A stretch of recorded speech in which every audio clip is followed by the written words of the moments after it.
यह है दोस्तों 1400 साल पुराना अरब, और यहाँ पर कबल इस्लाम ये सारे का सारा खाना बदोश माशरा हुआ करता था। ये बदू कबाइल जजीरा नुमा अरब के सबसे अहम सियासी अकाई थे। और यह है दोस्तों अरब का सेंटर मक्का, और यहाँ पर मौजूद है काबा, और काबा जो कि पूरे अरब के लोगों के लिए बहुत ही मुकद्दस जगह थी। और हर साल पूरे अरब से लोग यहाँ पर काबा की इबादत के लिए आया करते थे। और दोस्तों इसी काबा को गिराने के लिए यमन का बादशाह अब्राहा अपनी 60,000 फौज लेके मक्का के बाहर खड़ा था। अब्राहा आखिर काबा को क्यों गिराना चाहता था, और क्या मक्का के कबाइल इसका मुकाबला कर सके? और इस वाक़ये के बाद ईरान में मौजूद सबसे बड़े टेम्पल में जो आग कई सालों से जल रही थी वो अचानक बुझ गई, और इसी दिन मक्का में एक यतीम बच्चा पैदा हुआ जिनका नाम था मोहम्मद सल्लल्लाहु अलैहि वसल्लम।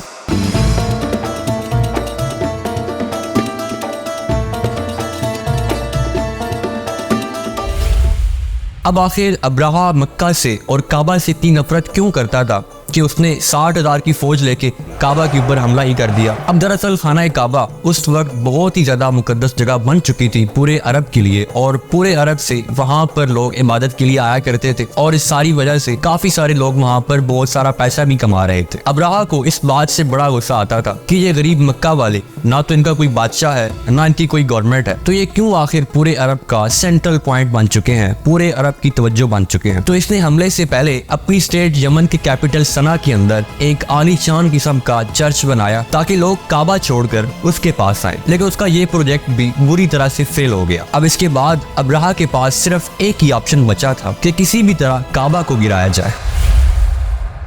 दोस्तों असल में अब्राहा किसी भी बादशाह के घर में पैदा नहीं हुआ था, बल्कि ये रोमन एम्पायर के एक छोटे से शहर के एक छोटे से बिजनेसमैन का गुलाम था। अब दरअसल हबशा और यमन की लड़ाई काफी अरसे से चलती हुई आ रही थी, क्योंकि Yemen was dominated by Jews, यहूदी, जबकि हबशा के अंदर सारे के सारे क्रिश्चियंस रहा करते थे। तो पहले यहूदियों ने हबशा के अंदर हमले किए और बहुत सारे इलाकों में तबाही मचाई, और इसी वजह से सुपर पावर रोमन एम्पायर को काफी सारा गुस्सा आया। तो रोमन एम्पायर ने अपने इन क्रिश्चियन भाइयों की मदद करते हुए यमन के अंदर मौजूद यहूदी सल्तनत का हमेशा के लिए खात्मा कर दिया, और इस काम के लिए उन्होंने अपने ही एक गुलाम को भेजा था जिसका नाम था अब्राहा,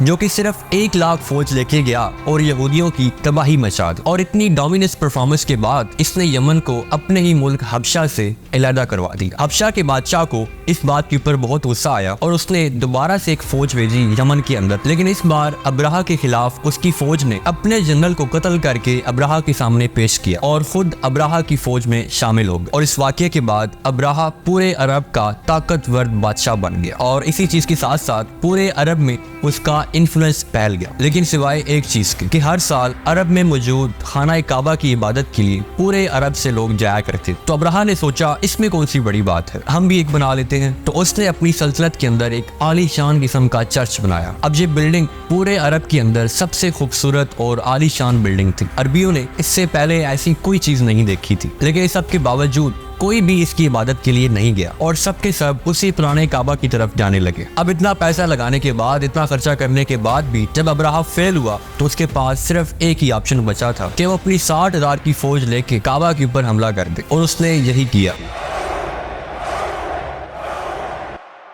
और अभी तक आपको हमने जितनी भी स्टोरी बताई है वो सिर्फ इस्लाम में ही नहीं बल्कि हिस्ट्री के अंदर भी लिखी गई है, जो कि पुराने जमाने के अरबी इंक्रिप्शन से उठाई गई है। इन सब में अब्राहा एक बहुत बड़ा बादशाह था, लेकिन हिस्ट्री के अंदर उसका मक्का में जाने का कोई भी जिक्र नहीं है। लेकिन रिसेंट फाइंडिंग्स में कुछ ऐसी यहूदी इंस्क्रिप्शंस मिली हैं जिसमें क्लियरली लिखा हुआ है कि अब्राहा ने एक जगह पर हमला किया था जिसमें उसको बुरी तरह से शिकस्त हुई थी। और यहाँ पर हिस्टोरियन भी इसी चीज को मक्का के ऊपर हमला करार दे रहे हैं, जिसके अंदर अब्राहा अपने साथ कुछ हाथियों को भी लेके गया था। अरबियों को पता था कि वो इनका मुकाबला नहीं कर सकते, लेकिन इसके बावजूद भी कुछ कबीलों ने लड़ाई करने की कोशिश की। लेकिन अब्राहा ने उनको कहा कि वो कोई भी खून खराबा नहीं चाहता, वो सिर्फ काबा को गिराना चाहता है ताकि लोग काबा को छोड़कर उसकी इबादतगाह, उसके चर्च की तरफ आए। अब आस पास से सब कुछ लूटने के बाद जब वो मक्का में पहुंचा तो उसने उनके चीफ को बुलाया। तो इनके चीफ अब्दुल मुतलिब ने आकर कहा कि आपके कब्जे में हमारे कुछ ऊंट हैं, वो हमें वापस कर दें। तो अब्राहा ने हंसकर कहा कि मुझे तो लगा था कि तुम बहुत ही बहादुर शख्स होगे, लेकिन तुम्हें तो अपने माल की पड़ी है। तो अब्दुल मुतलिब ने कहा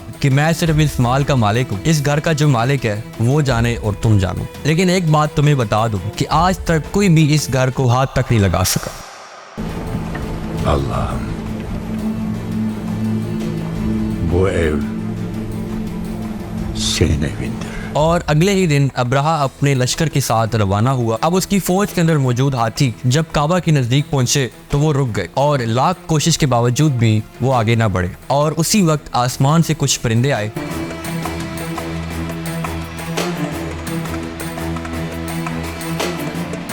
हर एक के मुंह के अंदर एक पत्थर था और ये ऐसे परिंदे थे कि ना उस दिन से पहले इनको कभी किसी ने देखा था और ना उसके बाद। और वो अब्राहा की फौज के ऊपर टारगेट कर करके मारने लगे और जैसे ही पत्थर उनके जिस्मों पर लगता था और वो खारिज कर करके अपना गोश्त फाड़ देते थे, इस हद तक कि उनकी हड्डियां भी नजर आने लगी। इसके बाद अब्राहा ने अपनी फौज को वापस बुला लिया और उसकी 60,000 की फौज तबाह बर्बाद हो गई। मक्का में कुरैश की ये जीत पूरे अरब में फैल गई और कुरैश मक्का में नए बादशाह की तरह सामने आ गए। और इस वाक़े के बाद पूरे अरब से और भी ज्यादा लोग काबा के तवाफ के लिए आने लगे और इसी चीज से मक्का वालों की दौलत और भी ज्यादा हो गई, आसमान से बातें करने लगी। और इसी साल ईरान के सबसे बड़े टेंपल के अंदर जो आग कई सालों से लगी हुई थी बुझ गई। और इसी दिन मक्का में एक यतीम बच्चा पैदा होता है जिनका नाम था मोहम्मद सल्लल्लाहु अलैहि वसल्लम। तो ये थी दोस्तों हिस्ट्रीपीडिया की नई सीरीज प्रॉफिट मोहम्मद सल्लल्लाहु अलैहि वसल्लम की पहली एपिसोड। आने वाले बाकी एपिसोड तक हमें दें इजाज़त। अल्लाह हाफ़िज़।